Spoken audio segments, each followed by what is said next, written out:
রসিদ ছাড়া কোনো আয় হয় না। যে ব্যয়টা হবে একদম গ্রাসরুট থেকে আরম্ভ করে টপ লেভেল পর্যন্ত টোটাল ব্যয় আমাদের হিসাবের মধ্যে আছে। রসিদ ছাড়া আয় নেই, ভাউচার ছাড়া ব্যয় নেই। আয় ব্যয়ের সর্বোচ্চ স্বচ্ছতা নিশ্চিত রেখে কাজ করে যাচ্ছে বাংলাদেশ জামায়াতে ইসলামী, এমন দাবি করেছেন দলটির সহকারী সেক্রেটারি জেনারেল এহসানুল মাহবুব জুবাইর। জামায়াত নেতার ভাষ্য অনুযায়ী কর্মী ও সদস্যদের চাঁদাই দলের আয়ের সবচেয়ে বড় উৎস।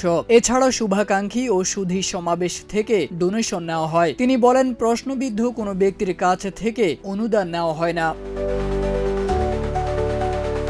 সহকারী সেক্রেটারি জেনারেল জুবাইর দাবি করেন, দলের সব আয় ব্যয় লিপিবদ্ধ থাকে। স্বচ্ছতা নিশ্চিত করতে কঠোর নিয়ম মানা হয়। নির্বাচনী প্রচারণার ব্যয় দলীয় ফান্ড থেকেই করা হচ্ছে বলে জানান তিনি। এমনকি এজন্য সদস্যদের এক মাসের আয়ও সংগ্রহ করা হচ্ছে।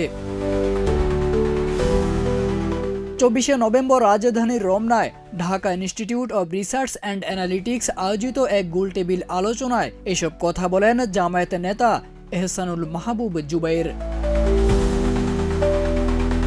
তারেক আজিজ খান, প্রজন্ম 24।